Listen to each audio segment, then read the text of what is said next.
आता पाहणार आहोत मुंबईतल्या आणि उपनगरातल्या टॉप 9 बातम्या। सीएसएमटी स्थानकातील आंदोलक रेल्वे कर्मचारी अडचणीत येणार। आंदोलनावेळी रेल्वे कर्मचाऱ्यांनी लॉबीला बाहेरून बॅरिकेड्स लावून मोटरमनना लॉबीत बंद केलं। मोटरमन कर्मचाऱ्यांना बंद केल्यानंच लोकल खोळंबल्याचं उघड। मुंबईत हवेची गुणवत्ता खालावण्यास सुरुवात। सरासरी हवेची गुणवत्ता शुक्रवारी 145 AQI वर पोहोचली। मुंबईचं तापमान आणखी खाली येण्याची शक्यता असल्यानं हवेचा दर्जा आणखी खालावण्याचा अंदाज। अंबरनाथ रेल्वे स्थानकात गर्डर लॉन्चिंगच्या कामाला सुरुवात। या कामामुळे मध्य रेल्वेवर आजही रात्रकालीन 3 तासांचा ब्लॉक। यामुळे काही लोकल रद्द करण्यात आल्या। लांब पल्ल्याच्या गाड्या पनवेल मार्गे वळवल्याची माहिती। सांताक्रूज गोरेगाव दरम्यान उद्या जम्बो ब्लॉक अप आणि डाऊन धीम्या मार्गावर सकाळी 10 ते दुपारी 3 वाजेपर्यंत 5 तासांचा जम्बो ब्लॉक। मध्य रेल्वेच्या माटुंगा ते मुलुंड स्थानकांदरम्यान उद्या अप आणि डाऊन जलद मार्गावर सकाळी 11 ते दुपारी 3:45 वाजेपर्यंत ब्लॉक। त्यामुळे या मार्गावरील सर्व लोकल धीम्या ट्रॅकवर चालवल्या जाणार। ठाणे पालिकेच्या शासकीय वसंत व्हॅली प्रसूतीगृहात लवकरच सुसज्ज NICU सुरू होणार। शिवसेना वैद्यकीय मदत कक्षाच्या तक्रारी आणि पाठपुराव्यानंतर आरोग्य विभागानं निविदा प्रक्रिया सुरू केल्याची माहिती। वर्सोवा भाईंदर कोस्टलच्या भूसंपादनासाठी सल्लागार 346 हेक्टर जागेच्या अधिग्रहणासाठी महापालिका प्रक्रिया राबवणार। भूसंपादन, भरपाई आणि पुनर्वसनाशी संबंधित सर्व प्रशासकीय आणि कायदेशीर बाबी हाताळल्या जाणार। ठाण्यातील उथळसर आणि नौपाडा भागात सोमवारी पाणी पुरवठा बंद। सिद्धेश्वर जलकुंभ इथे जलवाहिनी स्थलांतराच्या कामानिमित्तानं पाणी पुरवठा बंद राहणार।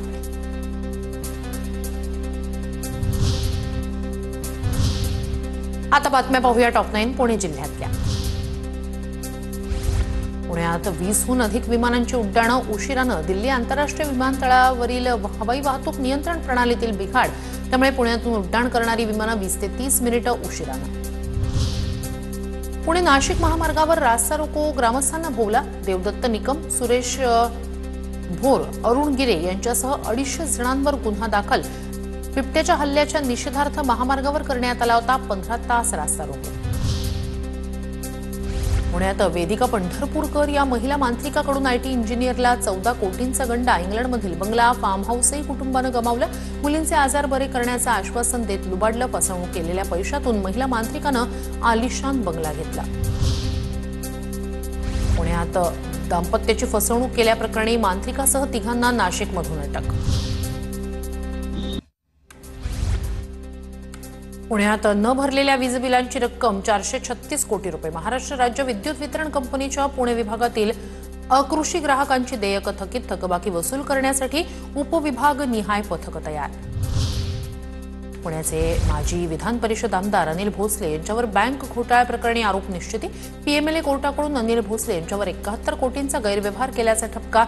याच घोटाळ्यात ते गेल्या अनेक महिन्यांपासून तुरुंगात।